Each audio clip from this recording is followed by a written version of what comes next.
Good evening. Welcome to the May 3rd Clifton Park Town Board meeting. Please join me for the Pledge of Allegiance. Pledge of Allegiance to the flag of the United States of America and to the republic for which it stands, one nation, under God, indivisible, with liberty and justice for all. All right, Teresa, if you call the roll. Councilwoman Flood. Here. Councilwoman Standard. Here. Councilman Morelli. Here. Councilwoman Lawler. Here. Supervisor Barrett. Here, entertain a motion to approve town board meeting minutes of April 19th. So moved. Moved by Ms. Wallowitz, second by Mr. Morelli. Discussion. Councilwoman Flood. Yes. Councilwoman Standard. Yes. Councilman Morelli. Yes. Councilwoman Lawler. Yes. Supervisor Barrett. Yes. Communications and announcements. I just want to thank everybody that worked so hard on our annual town cleanup day, the parks, trails, and otherwise. Perhaps there's another update as far as the seedlings that were given out that day. So a lot of activity throughout town, and we appreciate it. I know it's not the most fun volunteer effort to go around picking up trash and along our trails and parks, but it sure means a great deal to our community, and we appreciate it very much. Is there anything you want to update on that? Yeah, thank you Sure. very much. So it was a tremendous week, and I appreciate the board's approval of making the week of the April 24th through the 30th Arbor Week in Clifton Park. And it really was a successful week for everyone. I think everyone was very anxious to get out and to help their community, and they did. We had over 300 volunteers involved with a clean sweep. We still have some volunteers who continuously sign up to help clean up, and we can do that. We can accommodate people even after the day has passed. The Green Committee had a very successful day on the 24th, handing out about 150 tree saplings, and people were really happy to receive those tree saplings and plant trees for Arbor Day. And we planted 4 beautiful lilac trees at the entrance to the common. And Dan Clemens, you and your guys did a fantastic job, and I thank you very much for helping us with the planting. The Green Committee had envisioned us literally planting the trees and putting them in the ground ourselves, but when Dan told me to come on over to the common, they were 500 pounds each, and he needed heavy equipment to get those things into the ground, but it was a fantastic operation. You and your guys did a great job, and I thank you for that. So the Green Committee was very happy to ceremoniously plant the lilac trees on Saturday. So overall, it was a very successful Arbor Week, and again, I appreciate the town board's support for Arbor Week. Thanks. Also want to thank Eric Hamilton and the Interact Club. They received, I believe it was $800 from our community action fund, and those funds were used to plant some trees at Garnsey Park, and so they had a nice event up there that same day. And so I want to thank Eric and the students from the Interact Club. Also want to thank volunteers. Some of them right here in this room. Yesterday for Shredding Day, we do it twice a year. So we've been doing it for many years now, and I know a lot of folks, even though now there's a lot of shredding events. Back when we started ours here at the town, there were very few.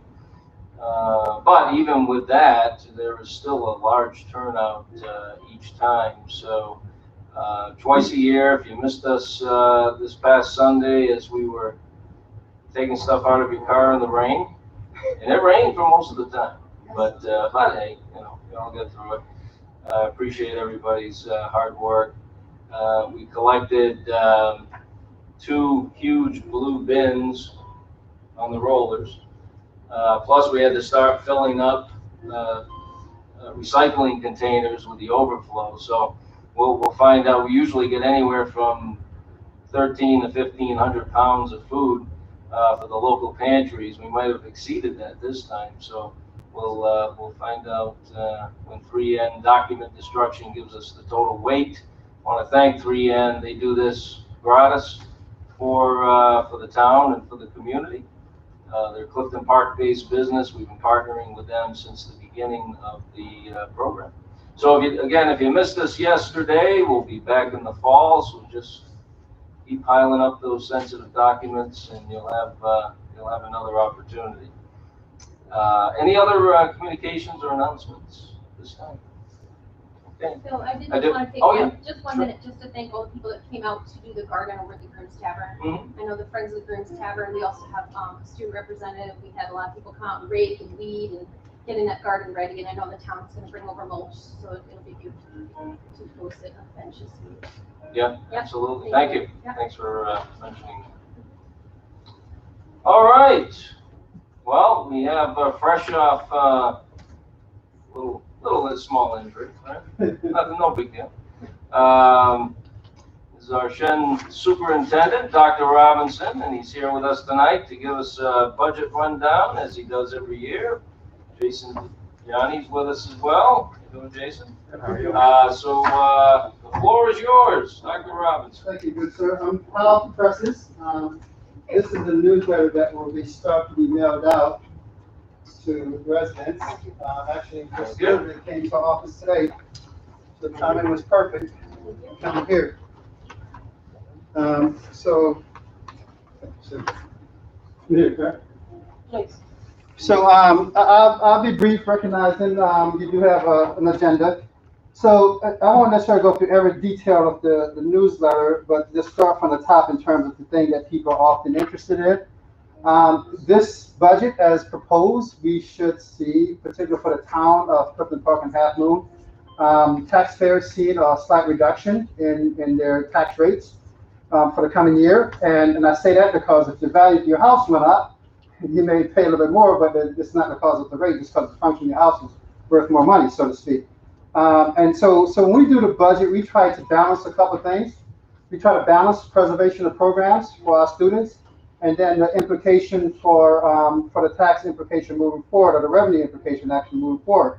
This year was an interesting budget because the state budget picture came in, the federal budget picture came into play. A lot of concerns about the sustainability of state budget because of so much federal funds was coming into the state budget and trying to avoid that funding cliff. In other words, when the federal funds go away, then what happens? So in other words, in 2-3 years out, what's going to be the picture? So from our perspective, when we plan, yeah, we take that in consideration, but we don't necessarily have such a strong reliance on. So therefore, if it's not there, we can recalibrate in future years and not have a situation where we have a good year or a bad year. So just kind of keep that as a backdrop. So this year's budget was largely focused on preserving programs. And in a typical year, that's a simple statement to make. This hasn't been a typical year, as you know. And so as we plan for September 22, we look back at September, for September 21, we look back at September 20. And think about this time last year, we were in kind of a tailspin because there were so many uncertainties in terms of what allowances you have for school opening. But yet, we planned, I thought, a very successful school open this year, and here we sit on in May, and we've been open. I tell people all the time, about 155 days of kids been in school and having a great experience, and so we're learning from that experience. And so as we plan for September coming, right now the rules of the land, so to speak, kind of go between 6 feet, 3 feet social distancing. Our budget process is following a continuum that, okay, what does 3 feet look like? What's the capacity needed for that? What does no social distancing look like? What's the capacity needed for that? And so the budget has some of that contingency, so we can scale out to hopefully have all kids in school in person 5 days a week if we're allowed to do so. My hope and guess, and quite frankly a little bit more than that, just based upon where some of the most recent announcements are going, that more than likely will be at that point. And so we have to be prepared for that, because the last thing we want to hear, you can do it, and we say, well, we didn't plan for it. Well, that's not good leadership. And so we want to make sure we're prepared for a complete school opening in September, recognizing that again, there'll be some regulations that stipulate certain things we have to do or can't do, and we'll make those adjustments accordingly. So that's like a lot of the pieces in the budget as well. What we also did, because the state came out with some additional foundation aid, and for Shen, it's a relative thing. And I say relative, so for instance, we get $3 million more. Some of our neighboring urban centers get $30 million more. So it's a relative things, right?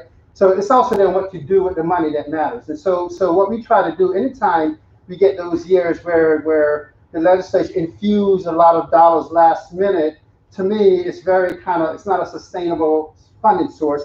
So we try to avoid recurring cost items. In other words, we're not going to go out and hire a whole bunch of people. Then in 2 years, you're going to have to get rid of those people because the funds aren't there. Because then you get people accustomed to a certain program. And how do you do that? So either you're going to plan to build that forward, or you try to, quite frankly, to avoid it. So we start looking at things that, how we start maximizing funds, how do we leverage it, like equipment purchases, things that we know that we need, and therefore it's a one-time recurring cost. How do we start planning for some of the social emotional pieces with COVID? Because we know that's going to be a big issue where for some kids and staff alike. So how do we plan for some of those kind of things that we know in a year or two, those services or needs won't be required in the same way. So you kind of wean off those things as we move forward. So that's the strategic part, right? Being tactical in terms of understanding what the current conditions are, and then being strategic, think about what does 2 or 3 years look like.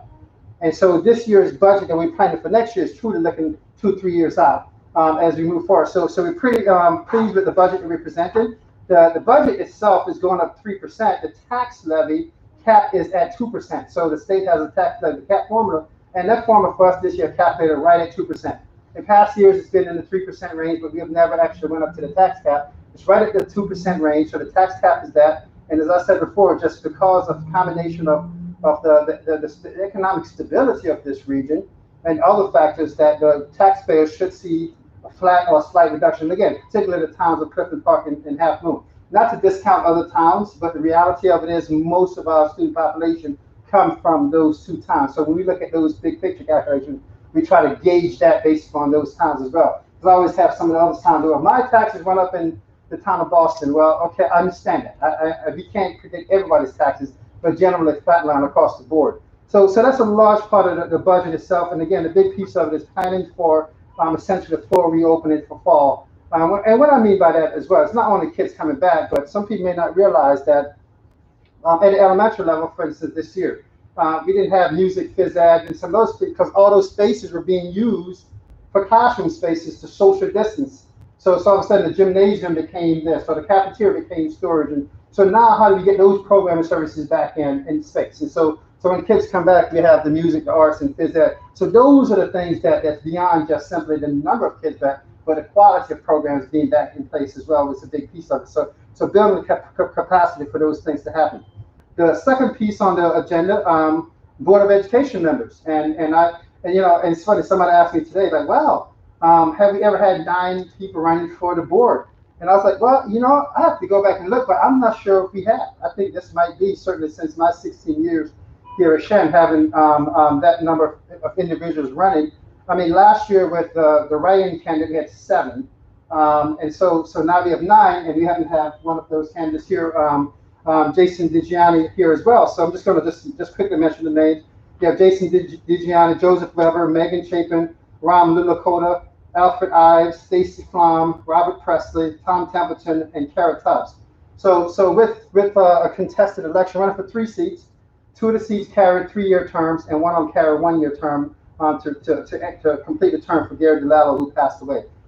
So with a contested election, typically more people come out to vote. So it's an in-person vote, in-person election at the Guam Middle School, where we've had budgets for decades.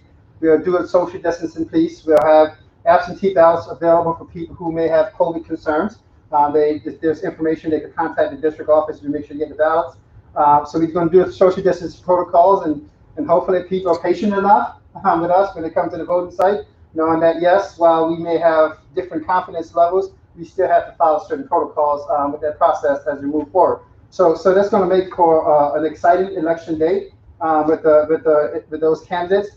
We also have what I'm going to call a small capital project. One of the things that we have done here at Shen, sometimes when you read around the paper, you hear about people going to $200 million projects and what I call these mega projects. Mega projects are hard to manage.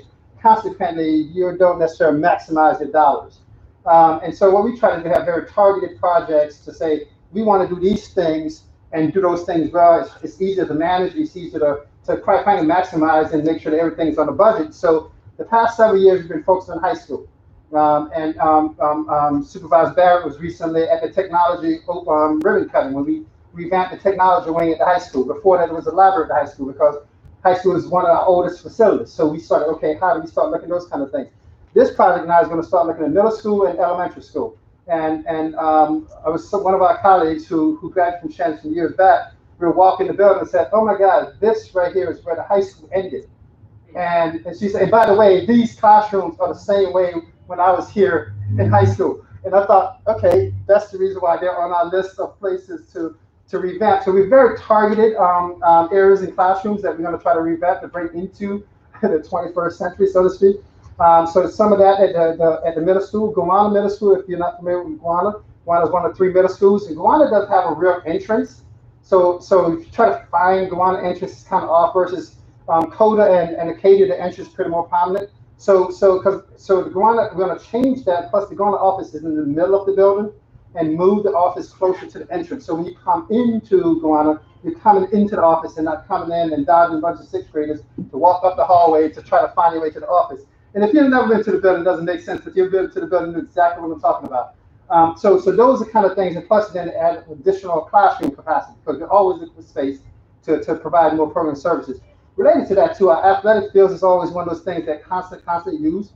So the field that runs behind parallel to behind Coda that comes down to Scandal to Sago, that field, the soccer fields, I'm sure Phil, your kids play soccer on that field, and that was what we call the lacrosse field, the JV lacrosse field.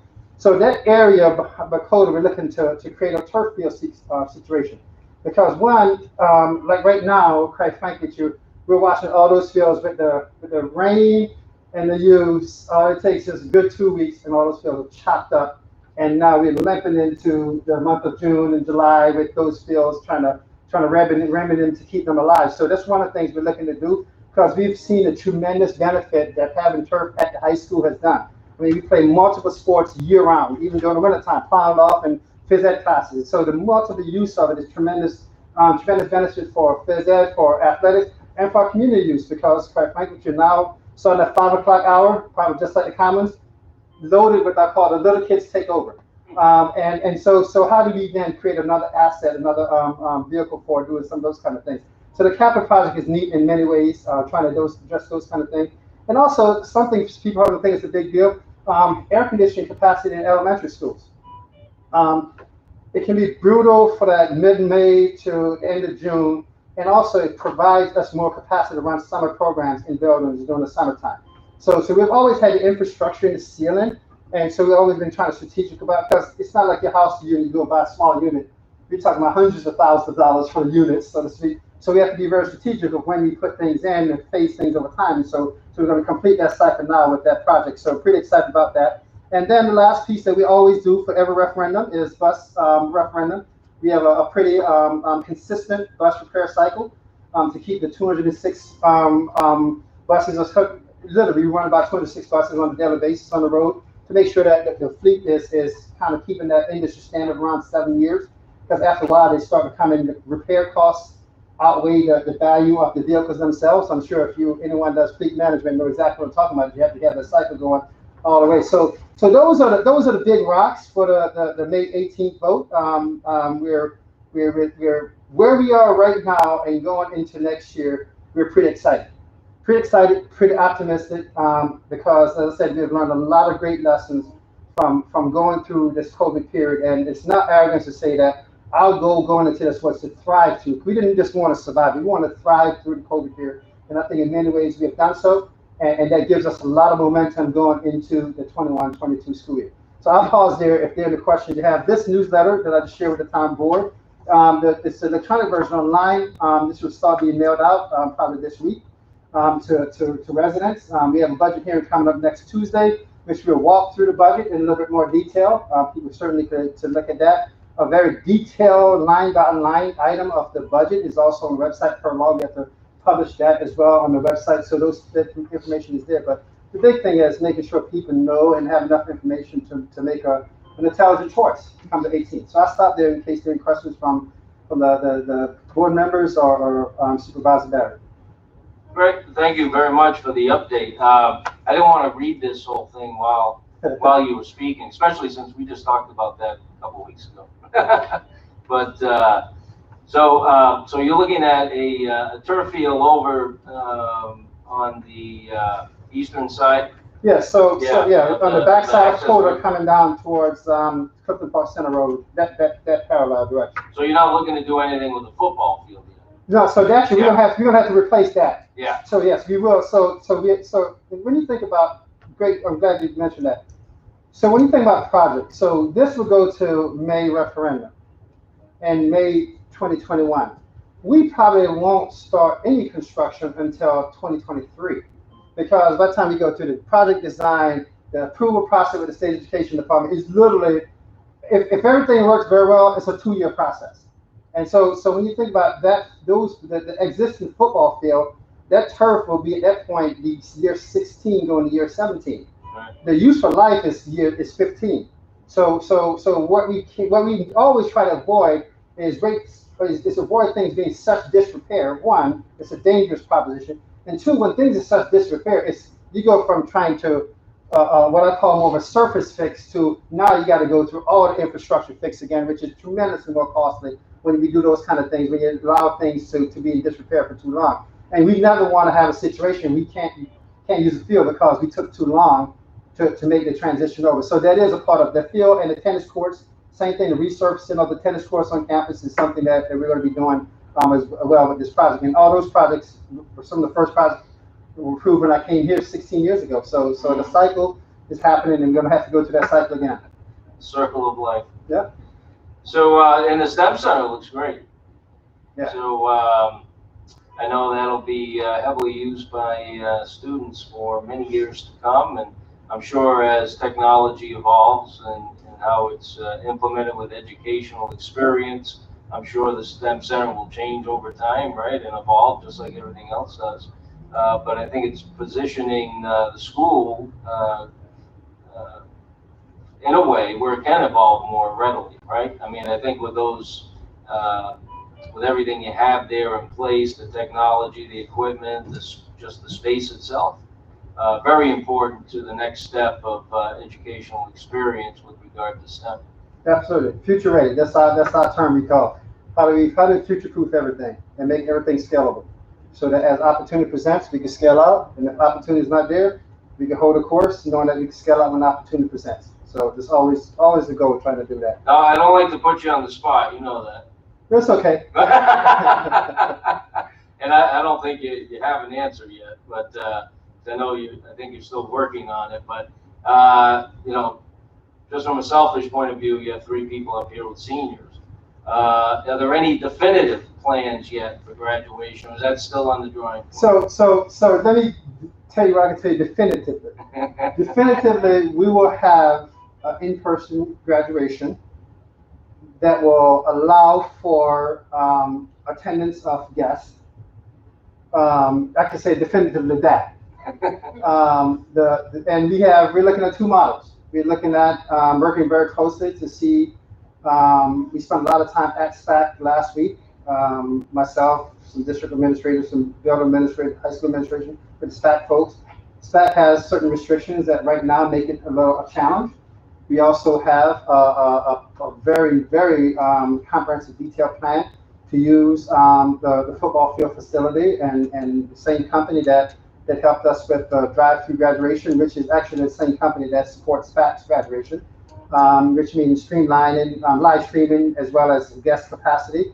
And right now, we have more flexibility as a school to do certain things than SPAC does.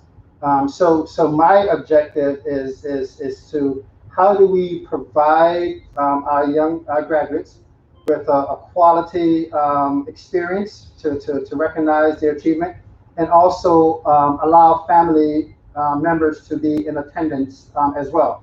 And so that's our goal. And the good thing is, every day we hear, in fact, the news came out today, which is always an interesting thing, because if you hear the media say New York is open, well, that's kind of a misnomer. Yeah. Because you're open with 6 feet. So if this room capacity is 6 feet is only 40%. Right. So and you're allowed to be open 100%, you could only have 40% of the capacity in the room. So you won't have. So that's a piece that we always have to remind people that doesn't say you can have 100% capacity in the room. So until they start modifying that 6 feet to 3 or something else, that's when you really start seeing capacity changing. And so we have contingency plans in place, recognizing that we will have a high quality graduation experience for our graduates, period. Because from my lens, it's a 13-year journey that our young people have been on, and we are going to celebrate them in style. And if you recall last year, you know, there was a lot of concerns about it, and I think what we did under those circumstances was absolutely wonderful. Can we replicate that again? I'm not sure if we can, to be honest with you, because a couple things. The emotional factors that were at play, the willingness of, I mean, it took hundreds of people to pull that thing off, to do it. And so to tell hundreds of people who are not as enthusiastic to say, let's do it again, I'm like, I'm not sure. So now the question is, how do we also do some of the traditional things that we've always done at graduation as well, with some of the student speakers and some of those kind of things that make graduation memorable for our young people. So I could definitively tell you that's what we're going to be doing. And as we get more relaxed regulations, it allows us to do more. So more to come. And I tell people all the time, just be patient.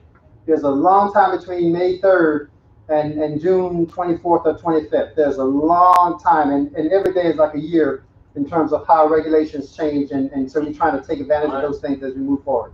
No, there's no doubt about it. We're kind of doing the same thing, wait and see on a couple of things that we do on an annual basis to see, you know, make those decisions as late as possible, waiting to see what the guidelines will be. And some of these things we do, we need permits. Well, what's going to be allowable for us to attain the permit that we need on an annual basis, for instance, the protocols, safety regulations, so on and so forth. But you're right, it's basically today was, yeah, you can go to full capacity on a limited basis. Yeah. So we'll see. But, you know, today it was verbal. Hopefully tomorrow it'll be in writing, and sometimes Things change. Yeah, right, exactly. Any other questions for Dr. Robinson at this time? Yes. Yeah, I just had a quick statement, Dr. Robinson. I thanked you privately, and now I would like to thank you publicly for the work that you and your team have done for the kids this year, for the school community. My son Sam is a senior. My son Billy is a freshman, and they were surviving last year. This year they did thrive because you gave them that option. They were both hybrid students, and their friends thrived as well. So I thank you for that. And as you know, we just both of our daughters graduated last year, and that ceremony was spectacular. You guys did an incredible job with it, and I know that whatever it is that you've come up with this year is going to be equally special. I'm a K through 12 Shen student, graduated in 1990. I walked across the stage at SPAC. It was incredibly memorable and special. But I know that whatever it is that is planned this year will be just as special and memorable for these kids. So thank you again to you and your team. Thank you for that, and I'll relay that message as well, so I appreciate it. Thank you. Thank you. Yeah, at the end of the day, it's what we all make out of it, right? So I think you took the bull by the horns and worked hard with your team to make it as special as it could be under the circumstances. And that's really what we're all trying to do with the many events and activities. But graduation's it's very special, and it's a moment in life where you're moving on to something bigger and better, whatever that might be. And so, thank you for that. And didn't mean to put you on the spot, but that was good information. And you heard it right straight from the horse's mouth. I don't want to classify myself in that. Because right now I'm walking around like a wounded pony. But you're right. You know, there's plenty of time. Yeah. You know, and we'd rather, as a parent, I would rather you take the time to the latest point possible to make those decisions, as opposed to making it early and rushing into it, and maybe it's not as great an event as it could be. So I personally appreciate that approach. Well, thank you. And again, thank you for having me. Certainly, this is a great opportunity for the community at large, based on your reach, to hear about some of the things that's happening. And I really appreciate both of your sentiments to our community that, you know, we have taken a very measured approach. We've always taken a very measured approach to things. You know, one of those things, you measure twice, cut once approach to things, and not rush into anything, because we know kids don't have a do-over. So we got to try to do it right, whenever we can, however we can. And if we don't get it right, we're going to admit that we didn't get it right and try to do it over again to make sure it's right. I mean, that's our perspective. And I think that has boded well for us, and we will continue that moving forward and take advantage of all the opportunities on behalf of the students that we serve. So again, thank you very much for the opportunity to be here. And please encourage people to come out and vote. So I appreciate it. So thank you. Thanks for coming. Thank you. Thank you. All right, take care. We'll let you get stretched now. Yeah. Stretching us. All right, we do have a slew of resolutions this evening. Teresa, if you could read through those, please. First meeting of the month, we usually have some good resolutions.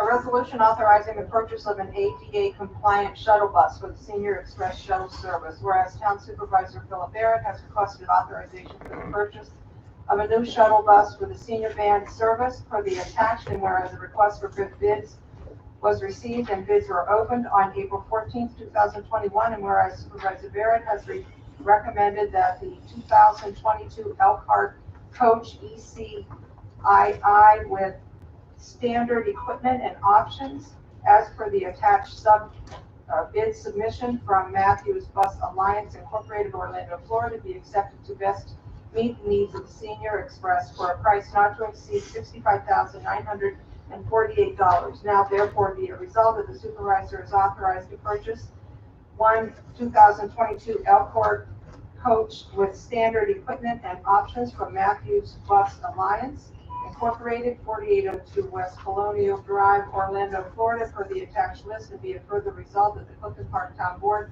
hereby authorizes the purchase in an amount not to exceed $65,948 to be paid with the transfer from unassigned fund balance to general fund senior support and equipment. A resolution authorizing the implementation and funding in the first instance 100% of the federal aid and state Marchicelli program aid eligible costs of a transportation federal aid project and appropriating funds therefore. Whereas the project CMAQ Moe Road multi-use pathway gap closure, Town of Clifton Park, the project is eligible for funding under Title 23 U.S. Code as amended that calls for the apportionment of the cost such program to be borne at a ratio of 80% federal funds and 20% non-federal funds. And whereas the Town of Clifton Park desires to advance the project by making a commitment of 100% of the non-federal share of the costs of the design and right-of-way incidental space. Now therefore be it that the town board do convene, does hereby resolve that the town board hereby approves the above subject project, and be it further resolved that the town board hereby authorizes the comptroller to pay in the first instance 100% of the federal and non-federal share of the cost of design and right-of-way incidentals work for the project or portions thereof, and be it further resolved that the sum of $150,122 is hereby appropriated from the capital projects Moe Road, Brooms Road Trails equipment and made available to cover the cost of participation in the above phase of the project. And be it further resolved that in the event the full federal and non-federal share costs of the project exceeds the amount appropriated above, the town board shall convene as soon as possible to appropriate said excess amount immediately upon the notification of the New York State Department of Transportation thereof. And be it further resolved that the town supervisor be and is hereby authorized to execute all necessary agreements, certifications, or reimbursement requests for federal aid and or Marchicelli aid on behalf of the town of Clifton Park with the New York State Department of Transportation in connection with the advancement or approval of the project and providing for the administration of the project in the municipality's first instance, funding of the project costs and permanent funding of the local share and federal aid and state aid eligible project costs and all project costs within appropriations therefore that are not so eligible, and be it further resolved that a certified copy of this resolution be filed with the New York State Commissioner of Transportation by attaching it to any necessary agreement in connection with the project, and be it further resolved that this resolution shall take effect immediately. A resolution to authorize environmental design partnership to perform design and construct engineering services for the initial phase of the public access improvements and implementation of the town center park master plan. Whereas by resolution number 25 of 2020, the town board adopted a master plan for the town center park on land acquired from the Shenandoah School Central District. And whereas the town board wishes to engage an engineering and design consultant to initiate design planning for park access, including parking, pedestrian access along Maxwell Drive, as well as a new trail connection and trail segment on Moe Road, Phase 1 archaeological study and associated stormwater improvements. And whereas Environmental Design Partnership has submitted a proposal for the first phase of the design for the initial access and stormwater management, as well as Phase 1 archaeological studies and the necessary bid documents for the work. And whereas pursuant to procurement policy number 5 adopted at the organizational meeting of the town board on January 4th, 2021, Supervisor Barrett recommends accepting the EDP proposal based upon their qualifications for the services to be rendered and upon recent successful experience of the town park projects. Now therefore be it resolved that the supervisor is authorized to retain Environmental Design Partnership per the attached scope of work for design, planning, and bid document preparation for the initial phase of the development of the town center park per the February 2020 Park Master Plan in an amount not to exceed $75,000, and be it further resolved that the town that the comptroller is authorized to transfer $75,000 from undesignated fund balance to offset costs associated with the proposal.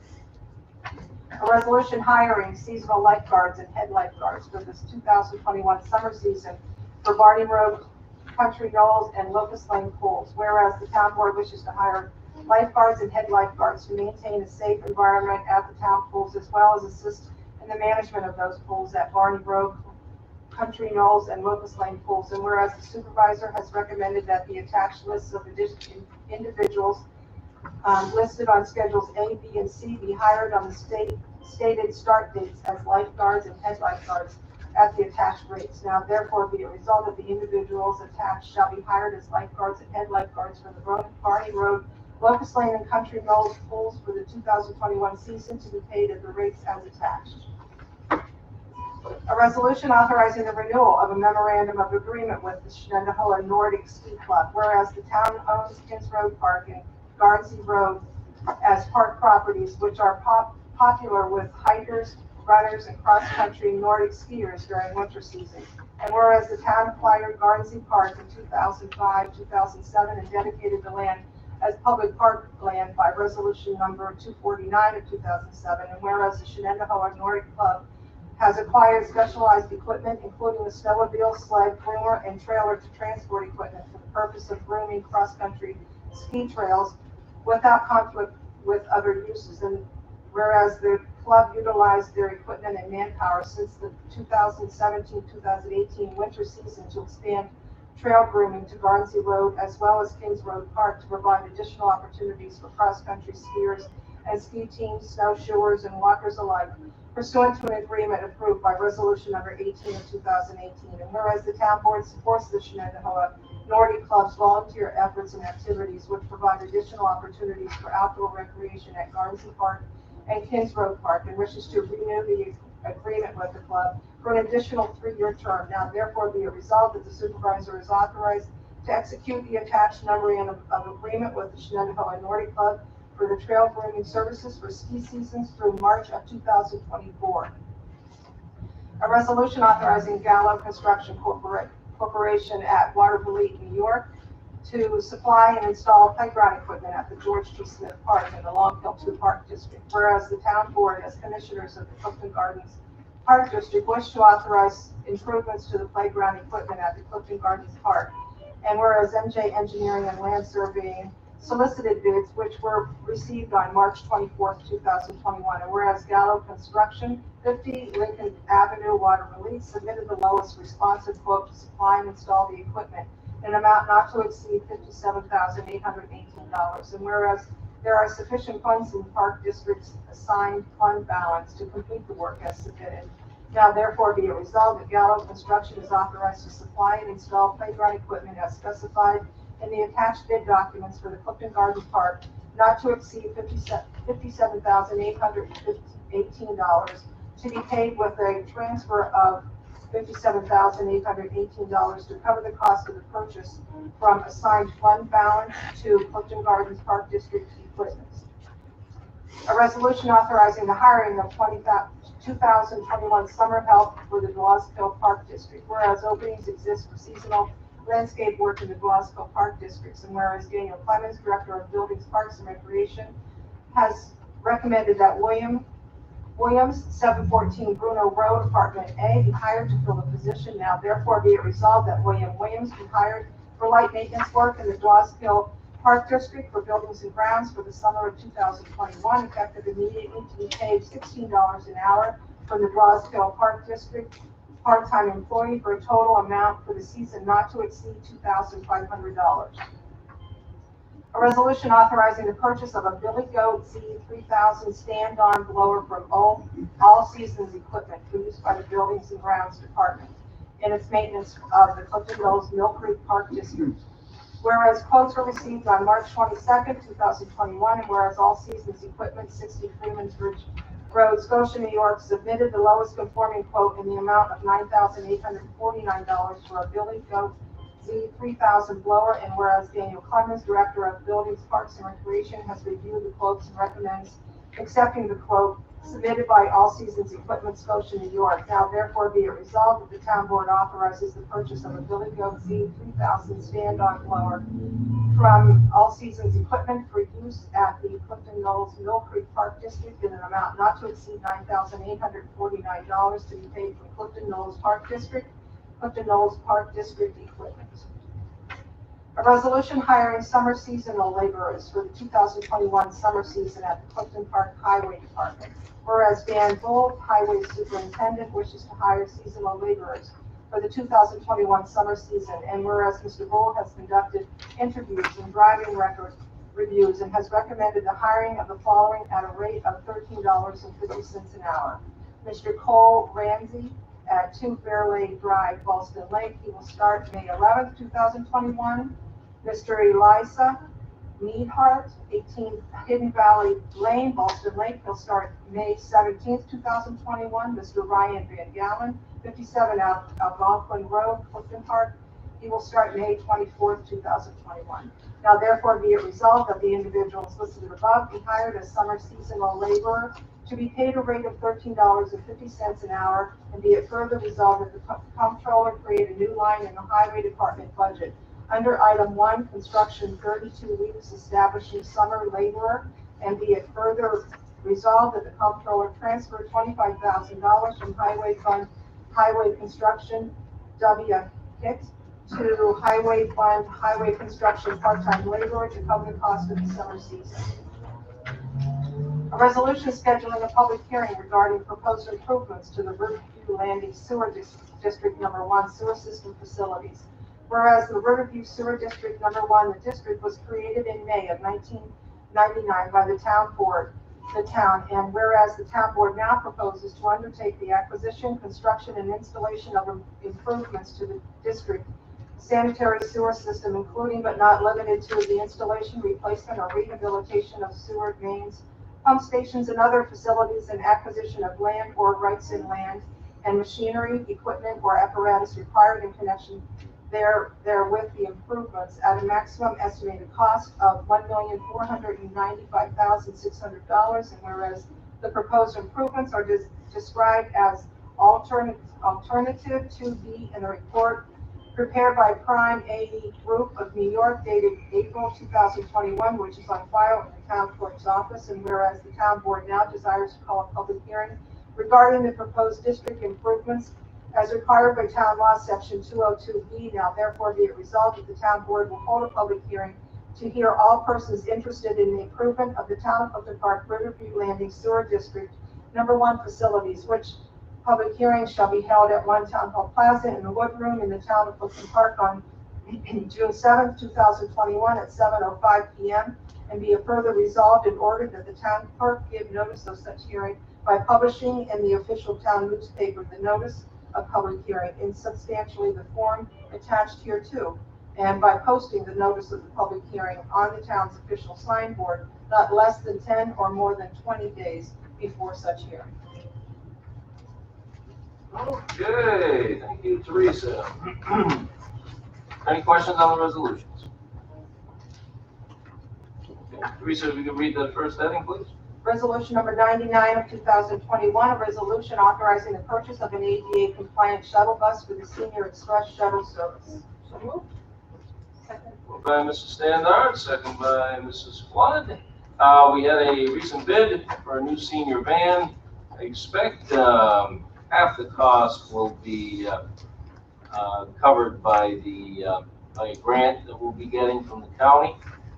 So it's just part of our continuous working in a new bus on a consistent basis to help the whole fleet last as long as possible. I know Mike O'Brien is anxiously awaiting for the first one that we're able to part with, as he needs a new television truck, right? Sure. The first one worked out great, and it's just, it's ready to be replaced. Yeah, it's time. So we won't get you a new one, No. but it'll be serviceable for a few years, just like you did. How long have you been using that truck? Oh, I don't know, 5 years? 5 years? Yeah, I was gonna say 5 years. Yeah, all right. And it works every day, it's just, Yeah. the exhaust leaks, it just has one Yeah. issue. Well, you got 5 years out of a van that, well, we got a tremendous amount of use of providing transportation. for Every time it seniors. rains, the guys are happy to have it, because we used to have to stand outside and do everything. Yeah. At the back of the van, so it's way better. And for about $1,000 in sweat equity, Yep, that's right. you took the senior van and made it a sewer van. Yep. So, And although people residents- still get confused residents when they love see it. it. Oh, they laugh when they see it. So we'll have the cost defrayed by the grant. I'd also like to pursue the possibility of another sponsorship. I think the CDPHP partnership has worked very well. I think the van looks nice. It's a few dollars to the town. I think CDPHP is also gaining a benefit, so I think we should. It takes some months for the van to get built. We have time to pursue another RFP and see if there's any interested companies, or maybe CDPHP is interested again. Who knows? But I think we should do that for this van as well. Time to do it is when obviously you're ordering it and it's brand new. Any discussion? I mean, the wrap did come out pretty nice on that new van. And CDPHP did, so. Yeah, it looks good. I think it looks good. You know, and it's still, you can obviously tell it's a town van. It says all over the place, down at Clifton Park, senior van, so. All right. Teresa? Councilwoman Flood? Yes. Councilwoman Standard? Yes. Councilman Morelli? Yes. Councilwoman Mulligan? Yes. Supervisor Barry? Yes. Resolution number 100 of 2021, a resolution authorizing the implementation and funding in the first instance 100% of the federal aid and state Marchicelli program aid eligible costs of the transportation federal aid project and appropriating funds thereof. So moved. Moved by Mrs. Flood, second by Mr. Morelli. John, if you would, Sure. we're moving to another grant-funded project that we're moving forward slowly but surely, getting to the next step. So please give us an update. Yes, basically, the town board has already approved an overall budget for this grant project that shows that we're laying out 100% of the cost, with 80% being reimbursed and funded. What the state requires is, as we go through each phase, design, right-of-way acquisition, bid, construction, inspection, that we go back and we authorize in the first instance that phase. So you've already approved the total pot of money that we anticipate in spending, and that pot's been broken up into the individual phases. So this is just authorizing one of those phases based on the budget that's already been appropriated. It's an opportunity for the state, recognizing that sometimes years go by, just to remind elected officials, especially around budget season, what obligations may be in terms of laying money out that has to be paid in the first instance before it's reimbursed. So again, while those dollar figures are shown there, they've already been appropriated under the master grant agreement. This is just a phase authorization allowing us to proceed with design and right away. Very good. This is a tremendous project. Looking forward to it coming to fruition here. It's a great extension of the Crescent Road Trail. We also have connections within the neighborhoods as you go down Moore Road on the eastern side. We have one more connection that we're going to make, but we're poised to be able to do that now with the acquisition of the property. So, right, Thoroughbred? Correct. Yep. So we'll have we'll have a full connection on the eastern side of Moore Road, as well as this trail that'll extend from Crescent up to and past Moore Road up to Sugar Bush. Okay. Very good. Any comments, questions? Hey, Teresa? Councilwoman Flood? Yes. Councilwoman Standard? Yes. Councilman Morelli? Yes. Councilwoman Wallowitz? Yes. Supervisor Barrett? Yes. Resolution number 101 of 2021, a resolution to authorize environmental design partnership to perform design and construction engineering services for the initial phase of the public access improvements and implementation of the town center park master plan. Moved by Mrs. Sandart, second by Ms. Wallowitz. We talked during the public comprehensive planning process for the town center park of the unique qualities of this property and also its very unique location right there at exit 9. It was as part of our town center planning, which goes back 10 years now. There was the identification or certainly a priority to have a green area for recreation in the exit 9 area, if at all possible. Obviously, this came to fruition thanks to a lot of hard work by a lot of folks. So now moving to this phase, there are some engineering tasks that need to be completed, such as archaeological studies, stormwater regs, but we want to get to a point where people can access the park in a safe and convenient manner, and that's what we're endeavoring to do here, as well as the trail improvements. But if you could talk a little bit, John, about some of these tasks, but mainly the stormwater, because that is, as it is with many projects, whether it's public or private, that is always a difficult task.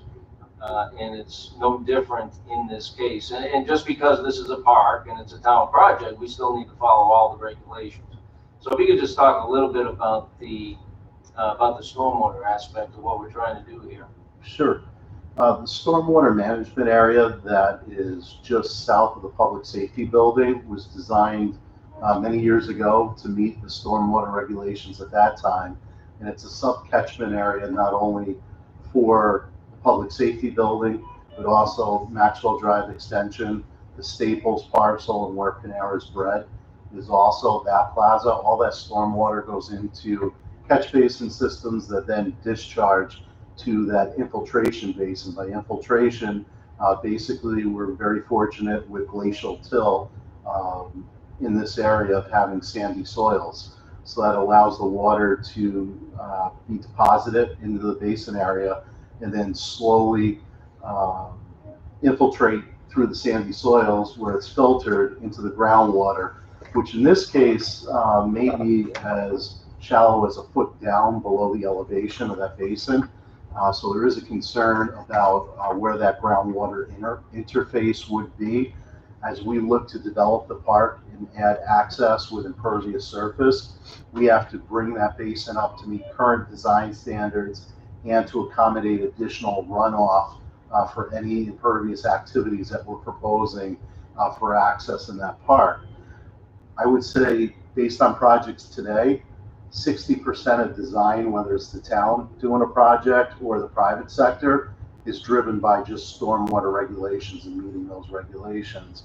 With that said, from engineering solution, you can throw, if you have an open checkbook, an infinite amount of money towards a stormwater design and come up with a solution that would meet your needs. But then at the end of the day, a stormwater solution you're just burying over. So you can throw $1 million at accommodating a stormwater solution of not increasing the footprint of the existing basin, but then you're covering over that solution and the public never really gets to see that benefit once it's buried over. It's a utility underground.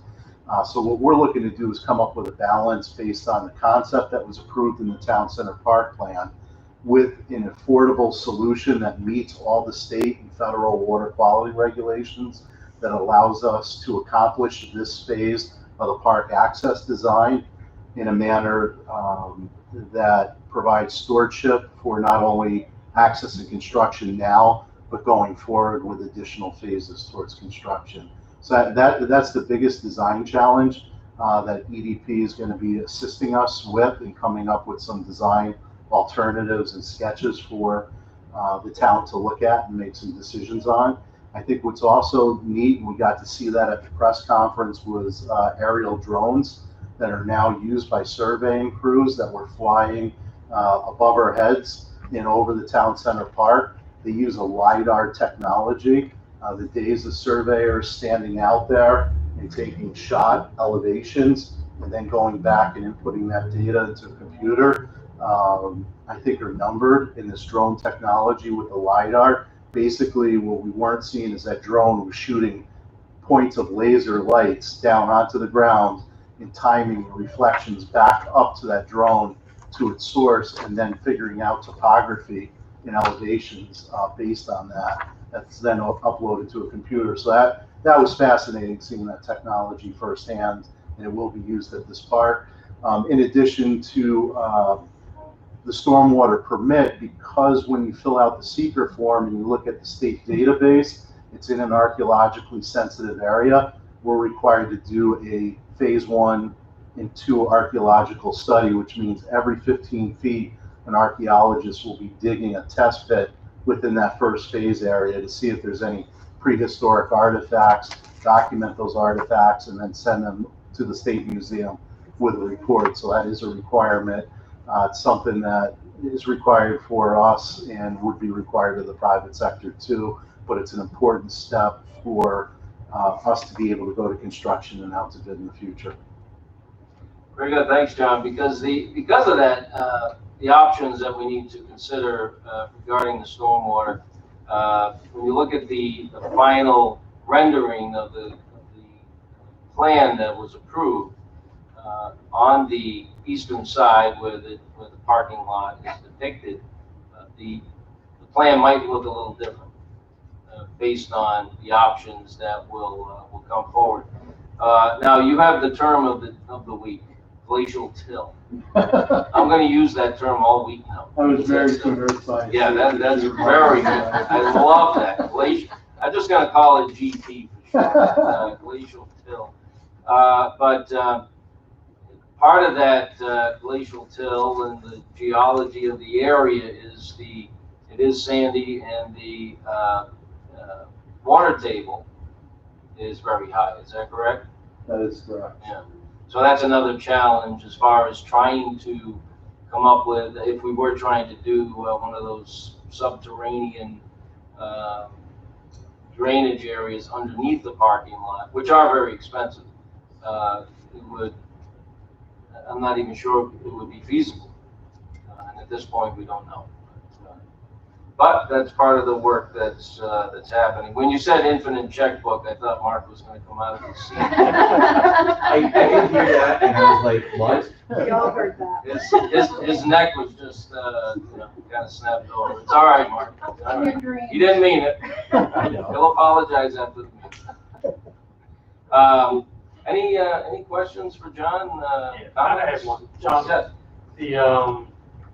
the archaeological portion of it, do we get some feedback for that? I mean, is there something potentially based on what they find that maybe we build into the final phase of the park, maybe some placards or signs, assuming they find something exciting for, kids or the science enthusiasts or science teachers, those types of something that maybe we could utilize as an educational benefit, or this was found here, years ago, something like that. Absolutely, I can talk to the archaeologist Harkin Associates about photographing and cataloging any artifacts found that we can do some interpretive signage in the park going forward. I think that would be an excellent tribute to the heritage of this area. Frank Berlin had a couple of arrowheads that he found out in Arizona. He had them in his pocket, and he took them out and showed them to me. And I said, Frank, whatever you do, don't drop those arrowheads, because it'll hold up the project about 4 years. So, if you have 2 now, make sure you leave with 2. So that's what we did, I think. Otherwise, we'll have a whole second. Then we'll have to go to the second phase of archaeology. I was talking to the regional director for DOT the other day. He said when they do the new bridge at Cyril, they did a tremendous job, by the way, putting in a temporary bridge. And it should be open this week. But when they put in the new bridge, they need to do an archaeological, even though they've already excavated around there years ago and everything else. So it's just something that, again, public, private, everybody has to do it, no matter what you're doing. Any other questions? Okay. All right. Well, John, we'll stay updated on this, and we'll update everybody on progress as we move forward. But I think it's something this board has done a great job with at this point, and I know we'll move forward in a positive manner as we embark on creating a beautiful area for many years to come. Councilwoman Flood? Yes. Councilwoman Sander? Yes. Councilman Morelli? Yes. Councilwoman Wallowitz? Yes. Supervisor Barry? Yes.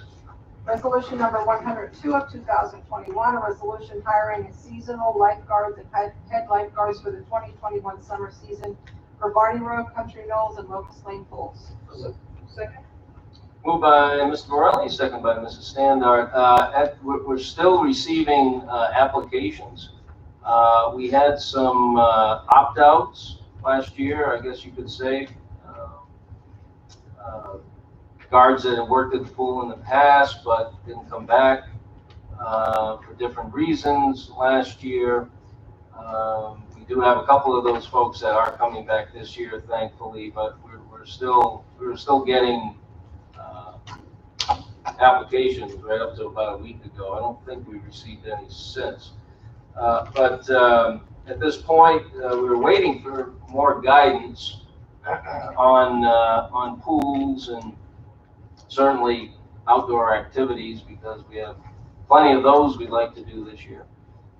And we did get some today. I'll be looking forward to seeing it in writing, as I mentioned before when Dr. Robinson was here. But it said pools can be at 100% capacity as long as you maintain distance. So again, it's full capacity on a limited basis, I guess you could say. But based on that, I think we keep some of the rules and safety protocols we had last year and keep them in place. I think that will help. Obviously, every week that goes by, we have more and more people that are vaccinated. We're now over 120,000 county residents are vaccinated. I think I saw something where 50% of the capital region vaccinated. The highest rate. So I think that also provides people with some comfort. So with that, we can, with that very helpful guidance today, we're very close to having some final recommendations on how we should move forward with the pools. One of the challenges this year is the lack of what I would call the older guards, college age guards. We have fewer of that age group than we've had in some time. So we are heavy with younger guards. So that will be another challenge. We are training and recertification. Training classes have been very hard to come by. Places that started, that didn't do training for much of the year, obviously, with COVID. When they did begin training again, it was on a very limited basis, maybe a handful of people to a class. When It normally would be many more than that. So we have guards that haven't been recertified because their certifications lapsed last year. We have guards that need their certification. So we have certification issues, recertification. We've been working on a plan for that. So we're getting to the point where we can put all this together into a package, and today's information really helped. But we are taking some aggressive steps to get as many recertifications and certifications done. Hopefully the weather breaks at some point, and if the weather will be so we want to go to a pool. But when that happens, it'll happen quick, and I think people will be ready to get back. So we'll have one last meeting this week with the pool management. We've had several. It's been, last year was a very challenging year to manage the pools. This year will be no different. Partly for the same reasons as last year, and partly these new challenges as far as the recertifications and certifications of our pool staff are concerned. But Bruce and Brian, our pool managers, are steadfast. They're ready to go. They've been very helpful. They will be, particularly Brian, will be very involved with the recertifications that we need to get done before we can staff the pools. So anyway, we're getting there. And like I said, today's information will help us finalize some recommendations. Okay. Any discussion?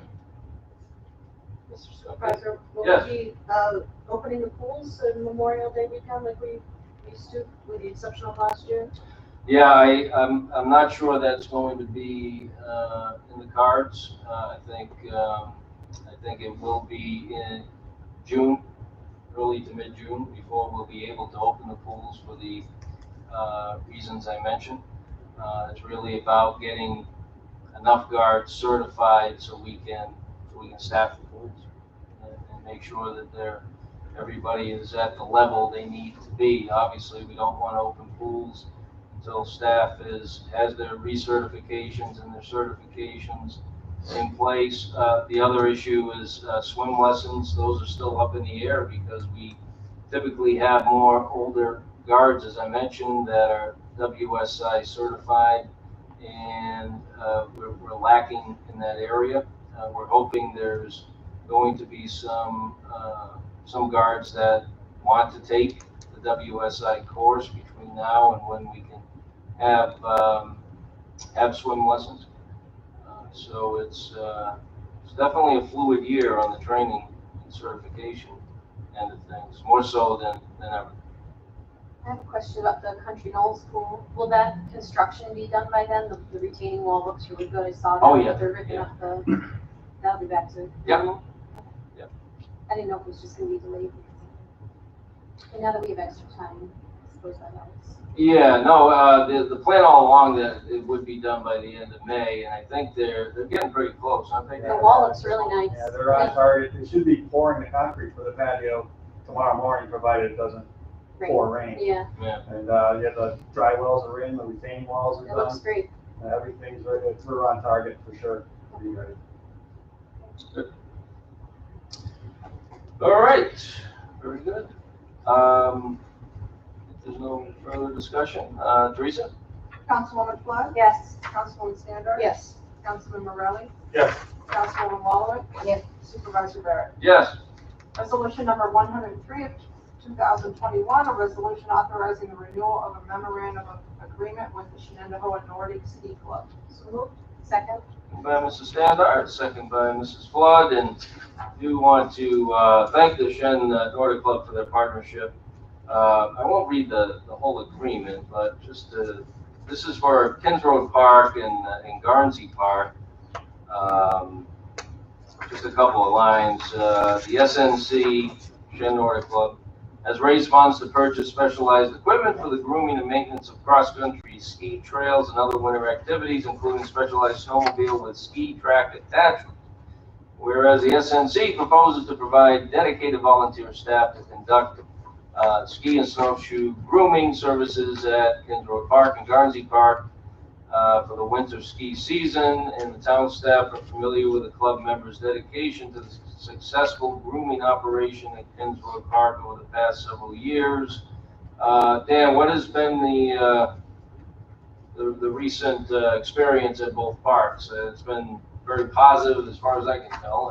I agree 100%, very positive. It's really a pretty nice system that they have there. Their setter puts a walking path and a skiing path side by side. They're very easy to work with.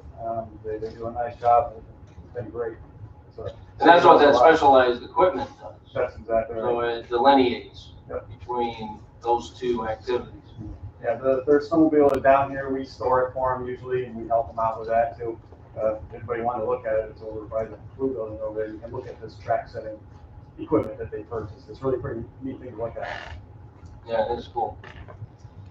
All right, great. Any questions on the MOU? They do a nice job communicating with the community too, because I'll see Facebook messages, is the ready to ski or whatever, and they communicate with each other and the community, so you know in advance if the trail is ready to go. So they do a good job. Yeah, they do. You're absolutely right. Tracy? Councilwoman Flood? Yes. Councilwoman Stander? Yes. Councilman Morelli? Yes. Councilwoman Walowitz? Yes. Supervisor Barrett? Yes. Resolution number 104 of 2021, a resolution authorizing Gallo Construction of Waterville, New York to supply and install playground equipment at the George T. Smith Park in the Longfield 2 Park District. So moved. Second. Moved by Ms. Walowitz, second by Mr. Morelli. George T. Smith Park. Yeah, that's, Dan? yeah, that's incorrect on the top, that header. Yeah. So we have to change that. So Yeah. this is certainly for Clifton Gardens Park in the Clifton Gardens Park District, as it says further down. It's not up there in the George T. Smith Park. No, that's a little ways from Clifton Gardens. Yes, sir. But this is a few different things. This has been on the works for a while. And one large piece of play equipment that's going to be going in there, and several small ones. And we went through a lot of different options back and forth over there with the park district and with MJ Engineering, and really spent a lot of time on the plan and going over the bids when they came in back and forth. And it's going to be a really nice improvement. A lot of the equipment over there is outdated. It's some old metal type of stuff. This is going to be a lot more of a modern type of playground equipment with climbing and slides, and it's a really, really nice unit they picked out. And there's some smaller things, some spring animals and different stuff off to the side. So there's about 5 different elements to this. Spring animals? Yes, little spring rider toys, look like a frog or something. You get on and bounce around on it, I guess. I don't know. It's I'm too old for that. Well, if I see you playing on them, I will be a little concerned. If there's a cool like dump truck or something, do it. All bets are off at that point. Yes, sir. Any questions for Dan? Okay. Councilwoman Flood? Yes. Councilwoman Stander? Yes. Councilman Morelli? Yes. Councilwoman Walowitz? Yes. Supervisor Barrett? Yes. Resolution number 105 of 2021, a resolution authorizing the hiring of the 2021 summer help for the Glasgow Park District. So moved. Second. Moved by Mrs. Standard, second by Mr. Morelli. Discussion. Okay, Teresa? Councilwoman Flood? Yes. Councilwoman Stander? Yes. Councilman Morelli? Yes. Councilwoman Walowitz? Yes. Supervisor Barrett? Yes. Resolution number 106 of 2021, a resolution authorizing the purchase of a Billy Goat C3000 stand-on blower from All Seasons Equipment for use by the Buildings and Grounds Department in its maintenance of the Clifton Knolls Mill Creek Park District. So moved. Second. Moved by Mr. Morelli, second by Mrs. Flood. Dan, Billy Goat. Yes, Billy Goat is the brand name of this. It's probably seen other people around here. The town does not currently have one, but it's like a ride-on thing. You stand up behind it. It's a 35 horsepower heavy-duty blower that really can be used a lot over there in Clifton Knolls around the ponds. There's an awful lot of leaves and pine needles and things like that. And in the fall, it's a lot of cleanup. So this will certainly hasten the cleanup for old Nick over there. get things cleaned up. He doesn't need a license to drive it, right? Probably ought to test them out on it. So the, plus it's very powerful for those many pine needles that are Right. quite a challenge when you're trying to clean your yard or, They in get, this case, clean your parks. yep, they get very heavy, and so there's a lot of them over there, so this will make much easier work with that. More efficient. Absolutely. Any questions for Dan? Okay, Teresa? Councilwoman Flood? Yes. Councilwoman Standard? Yes. Councilman Morelli? Yes. Councilwoman Walowitz? Yes. Supervisor Barrett? Yes. Resolution number 107 of 2021, a resolution hiring summer seasonal laborers for the 2021 summer season at the Clifton Park Highway Department. So moved. Second. Moved by Mrs. Standard, second by Ms. Walowitz. This is a very good new initiative for the Highway Department this year. Dan? Yeah, absolutely. This is the first time we're going to ever be doing this. Since 2011, we've reduced our full-time staff by 17%. That's from 36 down to 30. So we're trying to find new and innovative ways to make sure that we can still get the jobs done that we need to get done. We kind of think of like little small stuff, grass still grows, arrows and crosswalks still need to be painted, catch basins get clogged, and as hard as Dan and I try, we can't get squirrels to follow crosswalks. So things need to be cleaned up all over the place. This will give us the opportunity to make sure that our full-time employees can focus on such things as stormwater repair and replacement, catch basin repair and replacement, and working with our contracted paving crews with flagging and safety measures during paving season. Which is upcoming. That's correct. Any questions for Dan? Okay, very good. Teresa? Councilwoman Flood? Yes. Councilwoman Standard? Yes. Councilman Morelli? Yes. Councilwoman Walowitz? Yes. Supervisor Barrett? Yes. Resolution number 108 of 2021, a resolution scheduling a public hearing regarding proposed improvements to the Riverview Landing Sewer District Number 1 sewer system facilities. So moved. Second. Moved by Mrs. Standard, second by Mrs. Flood. This Riverview Landing, this project and upgrade that will need to occur at some point. We've been working on this through last year as well as this year, working closely with DEC. And there's basically two options. It is to upgrade the plant that serves these customers, homeowners. It's a very small number of homeowners. Or, if possible, run a pipe down Riverview Road and connect with the other part of the system and eliminate the Mohawk River altogether. So those are the two options, as you know, that are on the table, both very expensive, and when you have very few properties involved, obviously it's very expensive for each individual homeowner. So I've had recent discussions with DEC, and they did identify a couple of grant programs that will be available. They weren't sure before, but I guess the money had, or at least some money, has been set aside for these programs now. So basically, we need to complete specific steps to have a viable and competitive application. And there's three things that we need to do. Well, the top three things we need to do was a smart growth assessment that was done by the engineer. We need a long form seeker process, and then a bond resolution. Now, we do many grant applications in a year. We never are required to do a bond resolution, but in this case we are. So that's why this resolution is on the agenda this evening. So we did send a letter to the homeowners letting them know that the decision has not been made yet on which option to take to resolve this issue. But we're simply going through this bond resolution process to meet the the elements of the grant that we need to have in place. So we wanted to make sure people saw that. We don't want them to see things on the agenda and wonder if we're just forging ahead without gathering more input from the homeowners. So at this point, that's what we're here for, is to get this bond resolution process underway and have it ready in time for the grant. And by moving forward tonight with the initiation of the process, we will indeed have it in time.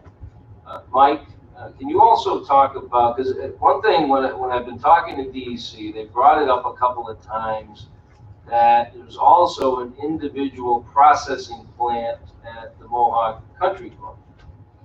And they brought it up a couple of times that, gee, have you had any discussions with them? Is there a possibility that they may want to be involved in this and, you know, have two plants that are essentially taken offline and replaced? So, you know, when they bring something up a couple of times, well, figure that's something we should probably look into. Might it help us attain grant funds? Maybe, I don't know. But it's obviously something of interest to them. They would love to eliminate any individual plant in Rexford or anywhere else, especially ones that end up discharging to the river. So talk a little bit about that, Mike, and that as an option here. Possibly a viable option, possibly not. And I certainly don't want one option to get in the way of a grant approval for the other option either. But talk a little bit about that, if you would. Sure. Yeah, down the road to the west is the Mohawk River Country Club. When they did their upgrade from Riverview, what was it, Rivercrest? I can't remember what it's called back then. Riverview Golf Club. Yeah. When they did that whole overhaul, they put in a new treatment plant. It's basically across the street down, very, very similar to what we had at Old Knott Farm forever. Activated sludge plant. It needs an operator.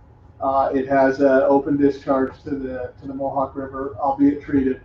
But from what I understand, it sees severe duty during events, but other than that, it's really oversized liability, if you would, for anybody that owns a wastewater treatment plant. So when the supervisor indicated that, you know, the compass heading was pointing towards if the consolidation of discharges to the river could be eliminated, the potential's there that would be favorable for a project. That being the Riverview Landing treatment plant. That we're having so much trouble about. And obviously with all these programs, it's all about scoring and everything we can do to raise our score. Town of Clifton Park as a whole has a very hard time overcoming income problems when it comes to these types of programs. Well, particularly that zip code. Yes. Yeah. So we already are not the best position to try to get on these lists where we meet the funding line. The funding line is always moving, and it's all based on points. But one of the biggest things is the economic need. So we need to try to offset that somehow, some other way. And looking at the golf course is an opportunity. I've reached out to the owner of the golf course numerous times. We are playing phone tag. I meet him like every day. I've asked him to call my cell phone. Hopefully I can get a hold of him soon. But the concept is to bring a force main from the golf course into the Riverview Landing system. The strategy here is that the benefit that the golf course would bring, the elimination of that treatment plant, could be enough to help push this program into a funding level that would offset the cost of that part of the project and the Riverview project. As the supervisor indicated, no option right now is good without some kind of grant or something else. The residents, we met with them in November at an informational meeting, and it was, you know, shocking. They were startled by the numbers we were talking about, and one of the biggest questions was, can we get outside money? And I think this is truly the best opportunity. It really is the programs that the supervisor's talking about from the DEC. These are the big ones. You know, the water quality improvement program and the clean water revolving fund. I think it was more shocking to those that are newer to that area being served by this plant. You know, that we do have some residents that have been there for decades, and I don't think they were as shocked. They've gone through this before, but it doesn't get any less expensive with time, that's for sure. Correct. So obviously this project, everything we're doing tonight, as the supervisor indicated, and we'll be doing in the future, is all directed at submitting an application. The best option for the engineers and for common sense long term, you know, the best option is to get rid of the plant, bring it to a public sewer system, and the liability is gone in the future. I mean, you'll have pipes in the ground, but you won't have a treatment plant that's going to wear out, have to be replaced again.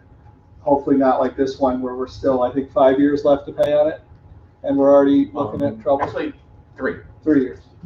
So we're scrambling to put together an application that would be the best option. We're adding some things. We've looked at the golf course as a possible option in there, depending on, you know, if it's accepted. If we get to the farther levels of the funding selection, then we'll have to get down to the nitty gritty of, you know, the design and that kind of thing. But there are opportunities to potentially see up to 75% grants, which would be huge. And if the golf course is what it takes to push us over that, it's worth it. Otherwise, if we don't get that kind of funding, the golf course it's not financially feasible to do for the people. And we've been down this road before. I mean, when did we eliminate the old knot plan? Was that 08? 2008. Yeah. So we eliminated, you know, that old knot plant was, you know, served a much larger community. But again, it was an individual plant for a specific smaller number of homeowners, and it was incredibly expensive. And when we were able to come up with that plan to eliminate that plant and extend new sewer service to people that didn't have it, as well as help the Niskayuna School District with the elementary school over in Rexford, that was just a win-win for everybody. But it gave those folks being served by that individual plant a tremendous amount of peace of mind, knowing that we're not going to have to worry about sinking hundreds of thousands of dollars into upgrading this plant again, probably by about now, if we didn't do it. So, we've seen it. We've seen how it can work. Perhaps we can replicate that here. And if we can tie in the Mohawk Country Club as a way to bolster our grant application, then fantastic. Yes, sir. And if that's not going to help us, well, we'll have to go our own way with the grant application and hope that it gets through. But yeah, it is in the 12148 area code. So that is a challenge. So we really have to concentrate on eliminating the river as an access point. And that's the key. And we've been in COVID the whole time that this whole thing started with the informational meetings. And I think this is the first, I don't know if they did any funding last year. So I think as we told the residents at that meeting, we're doing our due diligence by pursuing whatever's available coming out immediately. I mean, I think this is the first rollout. Like you said, there wasn't even a definitive plan in January, and now we're starting to see it coming out. So we're ahead of the curve for the residents there, and you know, we got to get on the list. So yeah, and like I said, we're working very closely with DEC. They've seen our plan, you know, that and all the engineering work that's been done to date. They understand the situation. They're working with us, certainly not working against us. And we're all just trying to come up with a a solution to resolve this in a way that will hopefully eliminate the plant. But no matter what option is chosen, we can get some funds to offset some of the costs, it would go a long way to help those homeowners. So, good job staying on it, appreciate it, and we're just gonna keep pushing. All right, very good. Any questions on that? So, we'll be talking about this a lot periodically, here with the bond resolution and the seeker, everything we're doing now, but there'll be plenty of more discussion this year about it. There's no doubt about that. Okay, thank you, Teresa. Councilwoman Flood? Yes. Councilwoman Stander? Yes. Councilman Morelli? Yes. Councilwoman Walloway? Yes. Supervisor Barrett? Yes. Any other business to come before the board this evening? Now we'll go to public privilege. John? Did you have something? I'm good. Okay. Had a good meeting. Well, we got a few things accomplished tonight. So, and it was, I'm sorry, yeah, I mean, it was a good reminder as far as the Shen budget vote. I want to thank Dr. Robinson for coming tonight. So, that's coming up soon. So, down there and vote. Motion to adjourn. Thank you. Second. Second by Mrs. Stanley. Councilwoman Flood? Yes. Councilwoman Stander? Yes. Councilman Morelli? Yes. Councilwoman Walloway? Yes. Supervisor Barrett? Yes, thank you.